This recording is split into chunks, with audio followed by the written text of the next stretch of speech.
So I grew up in a Catholic household, um, thinking that being gay was a big sin, Mm-hmm. which really took a toll on my entire growing up. Like it was like I used to get to the point where I used to try to pray the gay away. Like I literally used to sit down and try to pray for me to, get these thoughts and these feelings out of the way. Like I felt like I didn't need to leave my religion.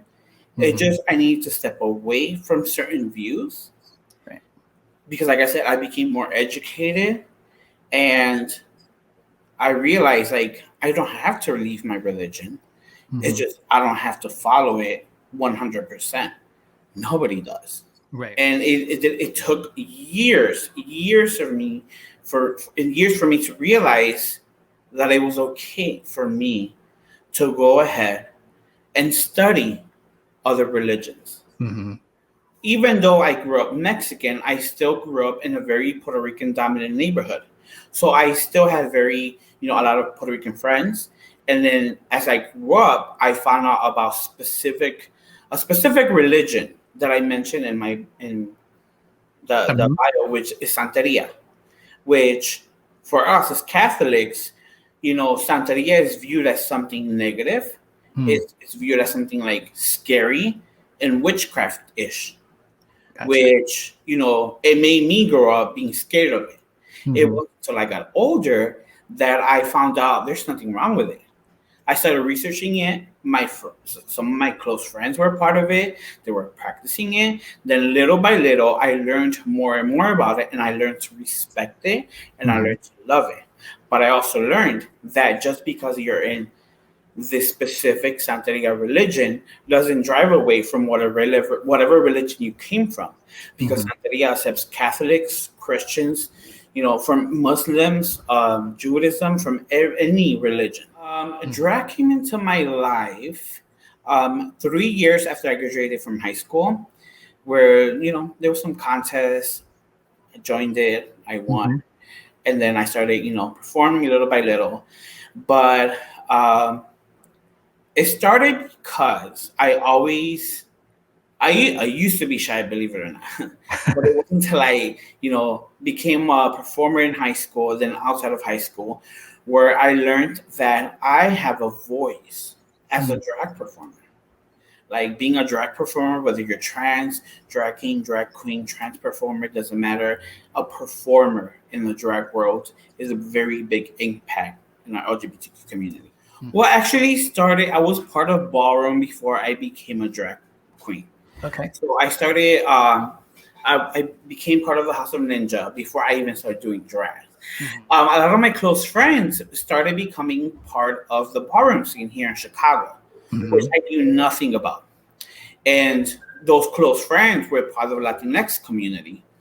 And, little by little, I started to learn about it. And, because of that, I discovered that black people and brown people have very similar struggles.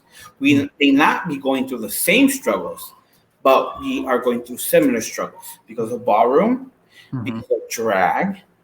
It has allowed me to have a voice and be able to work with LGBT community members, not only here in Chicago, not only here in Illinois, but like all across the United States. Mm-hmm. Okay, Did you? so when I started competing in the ballroom scene, I started competing in this category called Bizarre, which was a runway category where you had to come in like big, extravagant, avant-garde costumes, usually made out of like stuff you would never think these costumes will be made of. Basically, in the like 13 years that I've been competing in this category, I've only lost once here in Chicago. Oh wow. See, iconic, huh? Yeah, and my Runway. first time losing that category wasn't even here. My first time losing that category was in New York at the Latex Ball, Mm. which to me, I didn't care. I just wanted to walk. I just wanted to compete. Right. So it meant a lot for me to compete in the mecca of where ballroom started. Mm-hmm. And I didn't care about winning. I just cared about showing myself. And here's the thing: a lot of people don't know. Even though I did not win that certain specific ball for that specific category, months later, when they had the New York Awards Ball, I ended up winning the best effect of the year at the New York Awards Ball. So when I started doing drag, I started doing drag because, like I said, that's where my work in HIV prevention started. That's where, I became, my first actual pageant was El Boricua in Humboldt Park. And it was through Vida Sida, through the Puerto Rican Culture Center. And because of that, I started my trainings through the Chicago Department of Public Health. That's how I became involved with the empowerment program. And that's how little by little I started as a youth volunteer to a manager of community education and outreach. Actually, I have been very fortunate to have recently become an ambassador for CDC's Let's Stop HIV Together campaign, which is part of the CDC's Ending HIV Epidemic, which is huge. Like through the whole entire United States and Puerto Rico, they only picked 12 ambassadors, and I'm one of them representing Chicago. So I get to work on a national level with other HIV prevention people all over the United States. Even though COVID has taken over a lot of our daily activities, which has stopped us from traveling, it hasn't stopped HIV. So we know that we still need to do that work. We still need to continue to do HIV prevention. I know I annoy a lot of people on my Facebook statuses about HIV prevention and all of that. And I may not get as many likes as I want, but I will say this. I have been able to get people into HIV treatment, newly diagnosed, people who were out of care, and people who want to get into PrEP. To be honest, my spirituality has become even stronger. Not even because of COVID. Not even because of COVID, but just because of the things that I have gone through in the past 2 years. Has gotten stronger because, everybody goes through things in their life. Bad things, But it's up to you to know how to handle them. And I'm not going to lie, I did not handle them well in the beginning. It actually took friends, family members, therapists, which is very important, to take care of mental health. It took therapists for me to be able to get to this point where I am right now. So right now, I am so amazed at how my spirituality has been able to get me through everything. Because it really has. My spirituality is so strong right now. When I tell you, I never used to go like this. When I used to, sit down before eating, every time I walk out the door, me persino, I bless myself. Spiritually focusing on myself and not anybody else, not anything else, but specifically on myself has actually helped me with battling anxiety. I feel very comfortable going to a botanica and be like, you know what? I need a candle to keep negative people out of my house. I need a candle to bless my home. I need a candle to bless myself, to bless my family. There's something for everything, and I feel very comfortable doing that. I didn't used to before. Like I said, growing up Catholic, we don't do that stuff. Yeah. But now that I'm more educated and finding out about other things in life, I'm like, you know what? I am very comfortable going to the botanica and getting some candles. They might sprinkle some glitter and doing some prayers, and that's perfectly fine. You don't need to be scared of that. Being an ambassador for CDC's Let's Stop HIV Together program, that's my national crown. Not to be cheesy, but to me, it feels like I won a national crown because you have Miss Continental, Miss Gay USA, Miss EOY, Miss Black America. You have all these national pageants, but all of these pageants had to be put on pause. We can't have people traveling and spending money and being together. It sucks. It really does. So in a way, it has helped me to reshape, and I'm pretty sure to a lot of other people, to reshape their drag, their spirituality, and just their aesthetic. So one of the biggest challenges that I think it is getting people into treatment. Actually, it really is. There's a lot of people out there that are HIV positive.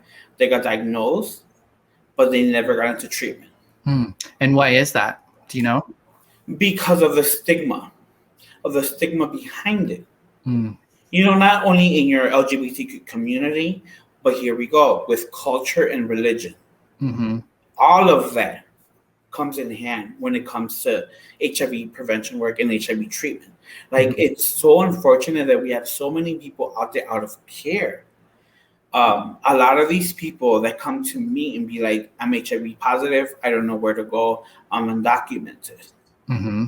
They don't know that there's the Ryan White program, the AIDS drug assistance program, well paid for the medication. Like, the CDC does not care if you're documented or undocumented. They just want to make sure that you are healthy, that you are not spreading it to others, and that we have a control on it. And so many people don't even realize, like, if a person's HIV positive, they're in treatment, they become undetectable, they can't infect their partners. They can't infect other people as long as they're on treatment and undetectable. But once I became a mother of the House of Ninja, I started seeing the positivity. So being Latinx and being part of Ballroom has been able to open many doors for not just, Black and African American people, but also for the Latinx community. And okay, like Willie Ninja said, in Paris is burning. Mother is the one who has the most trophy, the most respected, and I'm just kidding. It actually takes a lot. It takes a lot. Anyone can be a house mother, but not any. Right. Like, I'll have a lot of kids in Ballroom. I have kids outside of Ballroom. And that's what I am very proud of. Like, for some reason, I've always had this very motherly instinct where, like, a lot of my kids that used to come through my empowerment LGBTQ program, they're at Howard Brown. They're at Chicago House. They're at Project Vida. They're at Calor. Like, they went everywhere. Like, my little babies went everywhere. No matter what you go through growing up, no matter what you will go through in your life, and no matter the struggles you go through as you're older,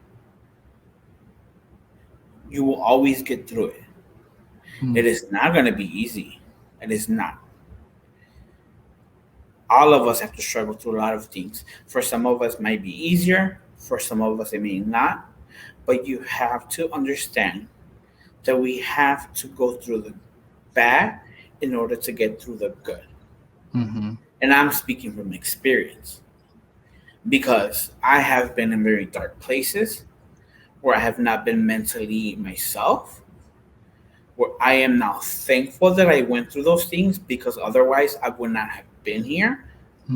So whatever you're going through, for all you little Milanis and up-and-coming Milanis, up-and-coming legends, up-and-coming icons, never, ever give up on life.